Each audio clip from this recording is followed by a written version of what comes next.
Olá, estudante de orgânica, vamos para mais uma aula, reações de substituição eletrofílica e nucleofílica aromática, nossa primeira aula.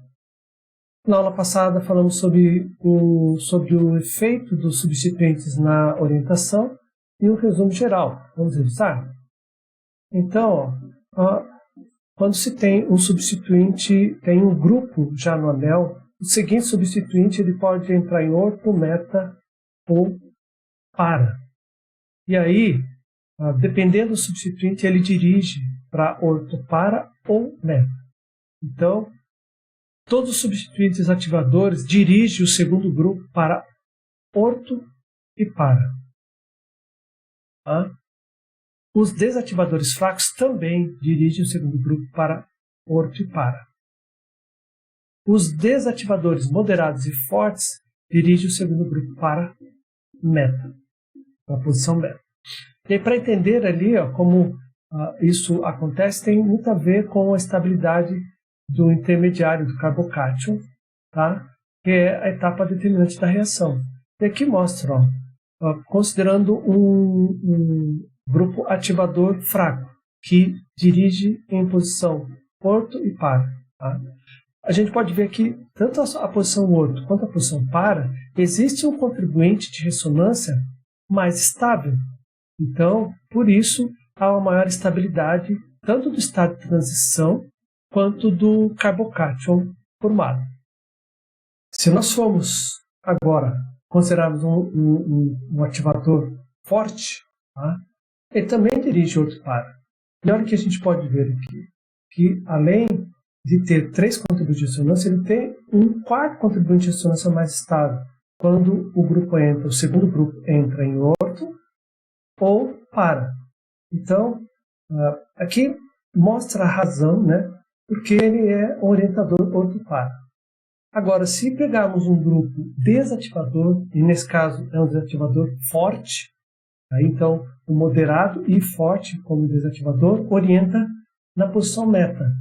Se nós olharmos para a posição orto e para, temos contribuinte de ressonância, além de termos 3 contribuintes de ressonância, temos um contribuinte que é menos estável. Então, a entrada do segundo grupo nessas posições instabiliza. E aí, em meta, vamos dizer assim, meta acaba sendo mais vantajoso.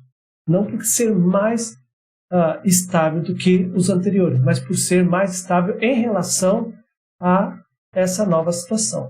Tá? Então, a entrada dos grupos em orto instabiliza o sistema, instabiliza o carbocátion e o estado de transição, e para também. Tá? E aí, então, um resumo, né, nós vimos ali todos os substituintes que dão elétrons por indução ou por ressonância, eles são orto-para-dirigentes, então são os substituintes ativadores do anel, que aumenta a densidade no anel. Todos os substituintes que não podem doar elétrons são meta-dirigentes. Então, se não há, então eles retiram elétrons tanto por indução quanto por ressonância. Todos os orto-para-dirigentes têm pelo menos um par de elétrons livres ligado no átomo ligado ao anel. Mesmo, por exemplo, cloro, bromo, flúor, ele tem par de elétrons, ele desativa o anel, mas tem par de elétrons não ligantes e ele está ligado direto ao anel. Então, ele é orto-para-dirigente por essas razões. E o meta-dirigente tem carga positiva ou uma carga parcial positiva no átomo ligado no anel. Então, é relativamente fácil, pensando assim, de definir se o grupo que está é orto-para-dirigente ou meta-dirigente. Nessa aula, dando continuidade, nós vamos ver o efeito de substituintes no pKa, a razão orto-para, os efeitos dos substituintes também, né, na reatividade e exercícios propostos. Então, vamos ver o efeito dos substituintes no pKa. Substituintes retiradores de elétrons, tá, ou seja, que desativam o anel, diminuem o pKa. E aí, aumentam a acidez do composto. Lembra, quanto menor o pKa, mais ácido o composto é. Os substituintes doadores de elétrons, eles aumentam o pKa e, consequentemente, diminui a acidez do composto. Maior pKa, menor acidez. Então, por exemplo, o fenol. Tá? O fenol ele tem pK de 9,95, arredondando 10, né? Mas 9,95. Se ele for receber, tá, um segundo substituinte, que é um doador de elétrons, ele doa elétrons pela ligação sigma, tá? Por indução, só isso, então é um ativador fraco, tá? E olha o pK, o pK sobe, porque ele está aumentando a densidade eletrônica do anel, consequentemente aumenta a densidade eletrônica, ajuda no aumento da densidade eletrônica aqui do oxigênio, que por sua vez segura mais o hidrogênio, então torna ele menos ácido, tá? Agora temos aqui, ó, um substituinte que ele desativa, ele ativa fortemente o anel. Ó, lembre, tem par de elétrons não ligantes. Não esqueça da estrutura de Lewis. Tá? O oxigênio faz duas ligações e tem dois pares de elétrons não ligantes. Então, ele tem par de elétrons, é um átomo que está ligado ao anel, que tem par de elétrons não ligantes. E esse par de elétrons não ligantes, por ressonância, ele tende, tá, a migrar para o anel, aumentando a densidade eletrônica do anel. Então, esse hidrogênio fica menos disponível, ou seja, a acidez diminui. É um valor pequeno, né? 10,19 para 10,20, mas a acidez, tá, diminuiu com o aumento do pK. Agora o cloro, ele é um desativador. Por quê? Mesmo que ele tenha a capacidade de doar elétrons por ressonância, ele é eletronegativo, bem mais eletronegativo que o hidrogênio, que é o hidrogênio é a nossa comparação. Então, ele retira elétrons, tá, por efeito indutivo. Então, nesse caso aqui, ele desativa o anel. Se ele desativar o anel, ele deixa o anel com menor densidade eletrônica. Consequentemente, a menor densidade eletrônica pode ser compensada pelo oxigênio, pelo par de elétrons oxigênio, fazendo com que esse hidrogênio fique muito mais disponível. Tá? O hidrogênio mais disponível diminui o pK e aumenta a acidez. Tá? Então, e mesmo assim, ó, ele é um desativador fraco. Agora a gente já tem um desativador moderado, que é a carbonila, tá? Que retira elétrons tanto por indução quanto por ressonância. E olha para onde vai o pK. Tá? Então ele desativa tanto que esse hidrogênio se torna muito mais ácido. Tá? Lembra aqui, ó, é sempre importante você enxergar, se a gente arredondar isso aqui para 10 e arredondar isso aqui para 8, diminuiu 2, mas não diminuiu 2 dígitos, diminuiu 10 elevado ao quadrado, que é 100. Lembra, isso aqui é uma grandeza logarítmica. Então aumentou, diminuiu em 100 vezes o pKa, consequentemente, o Ka, na verdade, né? Em 100 vezes o Ka e, consequentemente, a acidez. Tá? Então, e agora, ó, um grupo que ele é fortemente desativador. Se você lembrar aqui é dupla O menos e tem uma carga positiva aqui no hidrogênio. Então, ele desativa bastante. Então, por isso que o pK diminui e a acidez aumenta. Vamos para o ácido benzoico, pK 4,2. Agora, um segundo substituinte, ó, a metila, ó, subiu um pouquinho o pK, tá? Porque ela é um ativador fraco. Já a metoxila, o pK subiu um pouquinho mais, então esse hidrogênio se tornou menos ácido. Agora, o bromo, que é um desativador fraco, então ele retira a densidade eletrônica do anel, aumentou a acidez e baixou o pK, pouca coisa. Agora, com um desativador moderado, o pK já baixou bem mais, tá? Bem mais. E com um forte desativador, olha para onde foi o pK, 3,44. Tá? Então, a anilina protonada, pK 4,58. Entrando no grupo uma metila, que é um grupo que aumenta a densidade, um ativador fraco, subiu um pouquinho o pK. E a metoxila, que é um ativador forte, olha o pK. Tá? subiu um pouco mais. Aqui, ó, agora com o bromo, já o pK tendeu a diminuir. Tá? Diminuiu aí bastante, pensando em que é uma grandeza logarítmica. Com a carbonila ligada ao anel, olha, a redução foi, tá, impressionante. Praticamente 4,6 foi para 1,8. Tá? Então reduziu bastante o pK. E o grupo nitro reduziu mais ainda. Então aqui já está bem provado, né, que grupos que ativam o anel, eles aumentam o pKa e diminuem a acidez. Enquanto que grupos que desativam o anel, diminuem a densidade eletrônica do anel, diminui o pKa e aumenta a acidez.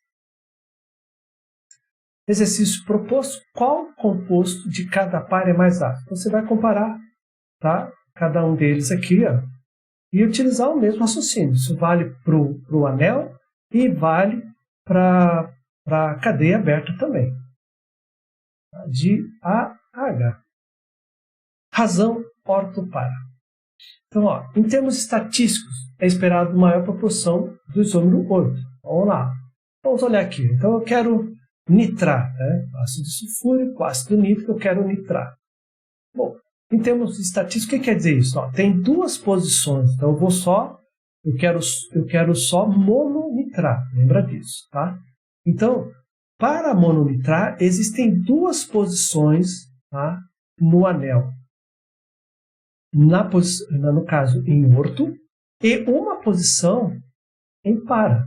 Então, o que quer dizer isso?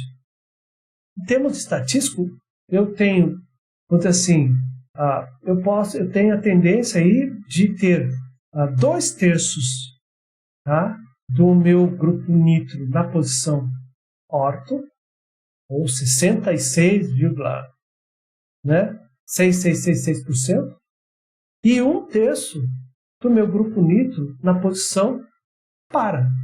Tá? Então, são 3 posições, 2/3 orto, 1/3 para. Então, 33,33%. Então, esse é o esperado, em termos estatísticos, né, por conta da disponibilidade de posições, esse é o esperado. Então, vamos ver se vai dar isso? Vamos lá, olha aí. Então, o orto nitrotolueno, 61%. Ficou próximo. Esperava 66,6%. Beleza, ficou próximo. Tá? E o paranitrotolueno, 39%. Então, um pouquinho mais dos 33% esperado, ou 1/3, se assim quiser. Tá? Beleza, então ficou um pouco abaixo de 2/3 do ortonitrotolueno e um pouco acima de 1/3 do paranitrotolueno.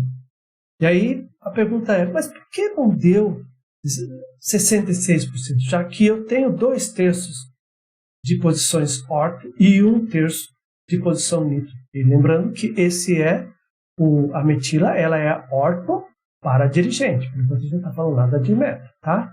Ele é orto para dirigente. Então, é o grupo aqui que vai definir qual ou quais as posições que o segundo grupo vai entrar. Aí a gente já pode ver aqui, ó, então aqui diminui um pouquinho, a gente pode considerar que aqui, ó, a metila, provavelmente ela atrapalhou um pouquinho, por isso que diminuiu. Tá?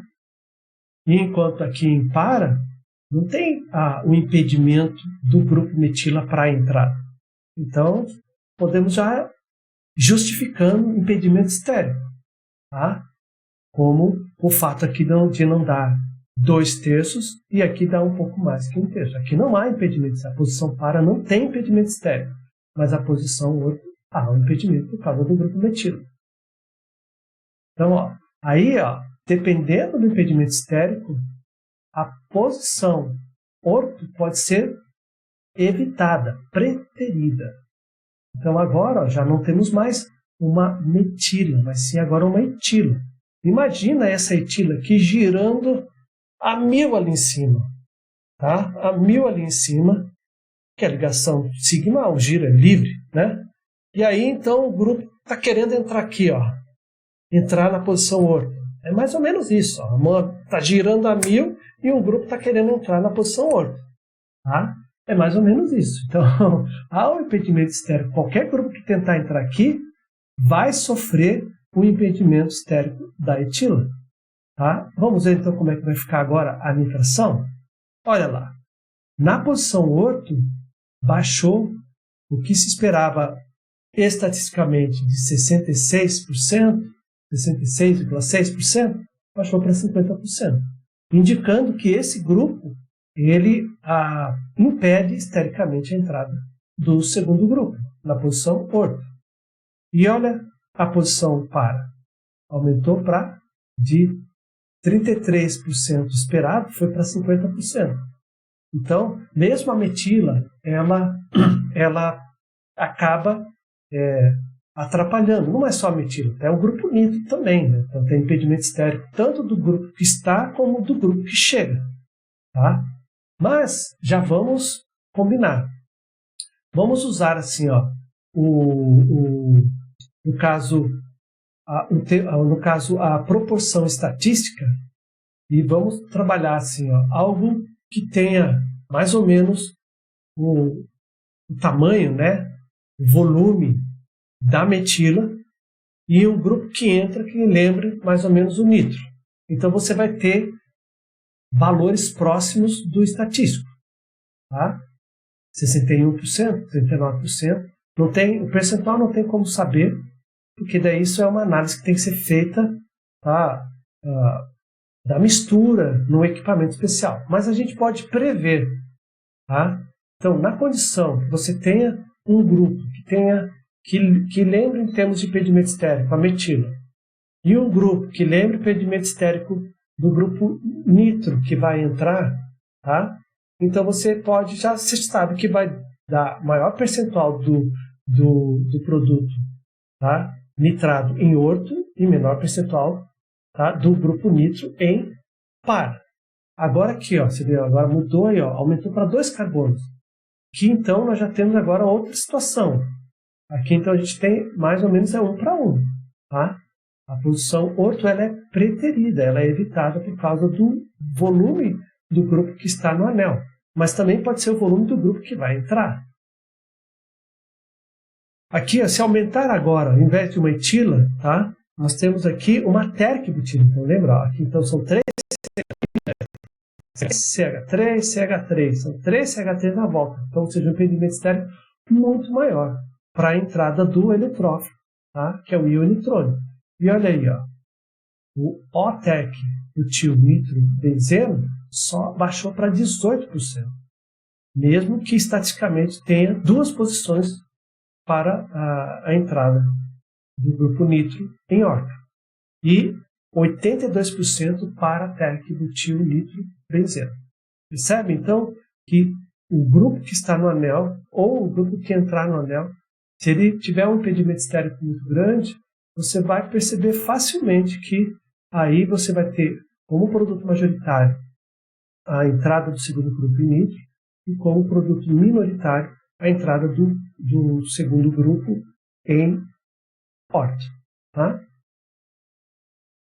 Então, ó, as propriedades físicas deles, ó, são diferentes, porque eles são isômeros. Tá?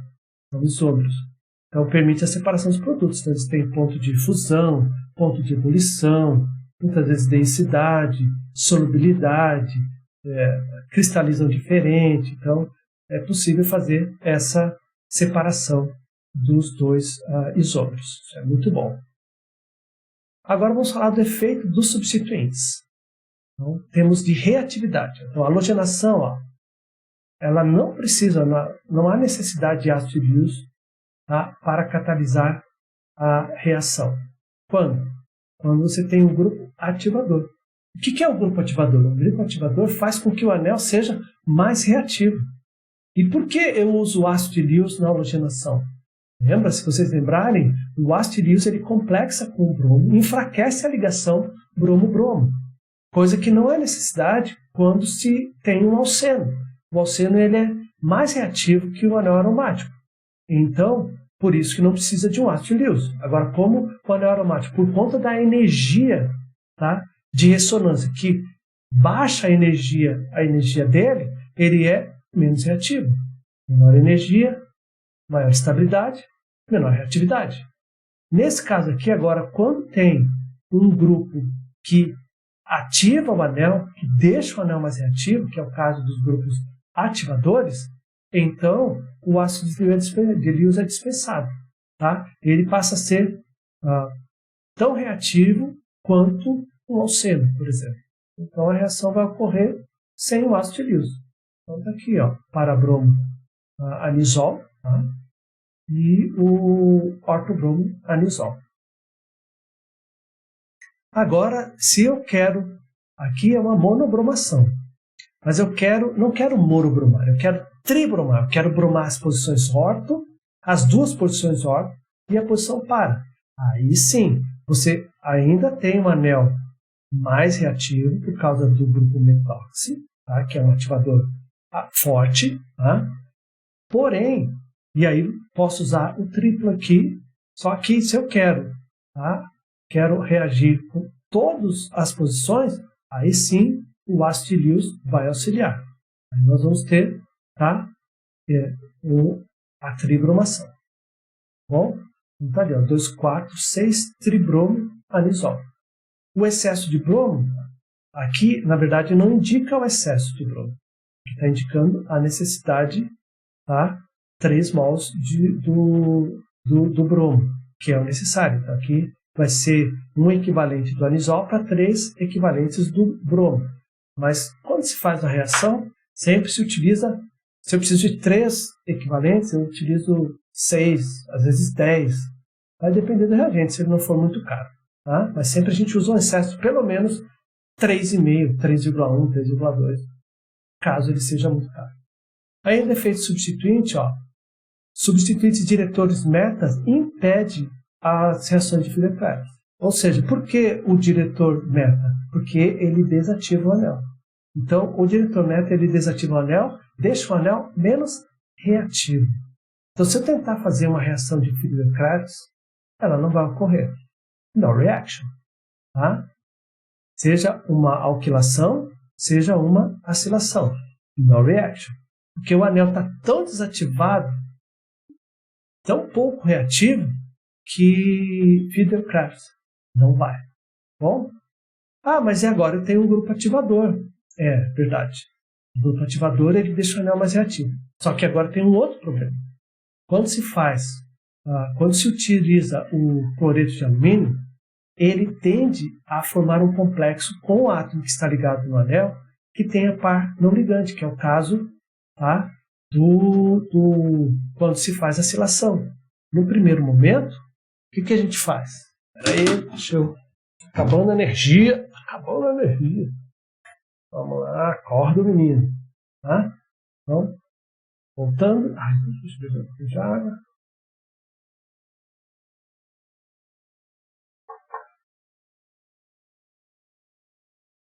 E agora? Se tiver um grupo ativador, tá? Aí o anel vai ser mais reativo, na verdade. Mas, se vocês lembrarem, tá?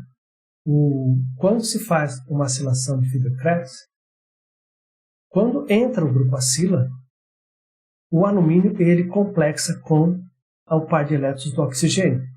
Então, a acilação precisa de uma primeira etapa usando o cloreto de alumínio e uma segunda parte, vamos falar assim, melhor, a primeira parte com o cloreto de alumínio e a segunda parte usando água para quebrar esse complexo.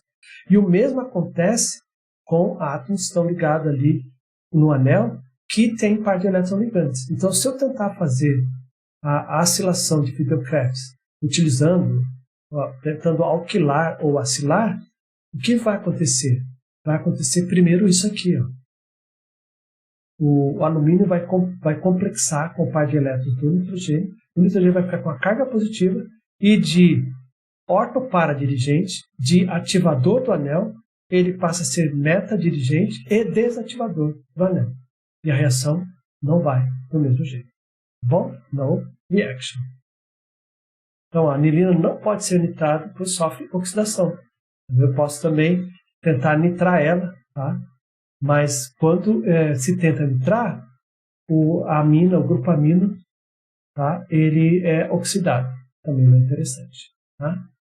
Fenol e anisol ó, sofrem reação de Friedel-Crafts, pois o oxigênio não complexa com o cloreto de alumínio. Então, aqui nesse caso aqui, ó, o que complexa é o oxigênio da carbonila. Tá? E nesse caso, como o nitrogênio é um átomo mais básico, tá? Mais básico, então esse par de elétrons está bem mais disponível por ele ser mais básico. É uma reação de ácido-base, que é ácido de base de Lewis. Tá?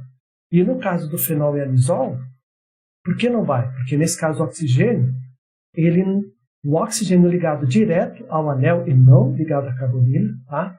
Ligado direto ao anel, ele não complexa, ele não é tão básico assim para complexar com o cloreto de alumínio ou para, vamos assim, fazer uma reação ácido-base com cloreto de alumínio. Bom? Então, aminas aromáticas terciárias elas podem ser nitradas sob condições aminas. Então, no caso, a amina não pode ser nitrada porque ela vai oxidar, certo? Agora, as aminas terciárias, elas podem ser nitradas sim. E aí que a gente tem o quê? Temos um par não ligante ainda nesse nitrogênio que aumenta a densidade eletrônica do anel, ou seja, ele ativa o anel, torna o anel mais reativo. Por isso, ó, ao invés de usar ácido sulfúrico, pode-se utilizar ácido acético, que é um ácido bem mais fraco, mais fácil de manusear. Então a condição passa a ser bem amena para nitrar, só aumenta aí mais uma parte a reação, que daí precisa de uma base aí para finalizar o processo, porque aqui nesse caso o nitrogênio ele tende a protonar, então a base desprotona esse nitrogênio. Por isso a segunda etapa. Tá? E aí, então aqui é o orto-NN de metilamina, anilina, e o para-NN de metilalanina, forma os dois. Tá? Eu posso até perguntar para você, o que você acha? Vai formar mais do orto ou mais do para? Tá? E a resposta é bem óbvia. Né? Se você olhar esse grupo, ó, não lembra um grupo isopropila? Tá? Nós vimos com térquico-butila. Se a etila já baixa para 50% a entrada em orto, tá? O que esse grupo que lembra uma isopropila vai fazer com que tenha um percentual menor. Então, o produto majoritário aqui vai ser o produto, a nitração em para, tá? Para-nitro-NN-metila. Não somente pelas análises, forma o dobro do isômero para em relação ao orto. Dê os produtos CA de cada reação seguinte. Então, tá ali, metila com cloreto de metila e cloreto de alumínio. Você tem que avaliar se vai ocorrer, tem que considerar o grupo que está, se ele ativa o anel, deixa ele mais reativo, ou desativa o anel e deixa ele menos reativo. Tá? Se ele é orto, para dirigente também, ocorrendo a reação. Então, anilina em 3 equivalentes de bromo, então temos excesso de bromo. E ácido benzoico com cloreto de metila e cloreto de alumínio, então aqui a gente tem uma alquilação de Friedel-Crafts, né? E benzeno, e 2 equivalentes de cloreto de metila e cloreto de alumínio, também é uma Friedel-Crafts. Tá? Nossa referência Paula Bruce, volume 2. No 1, Paranthus lupin. Obrigado pela atenção em sundanês. Solidiu, glória.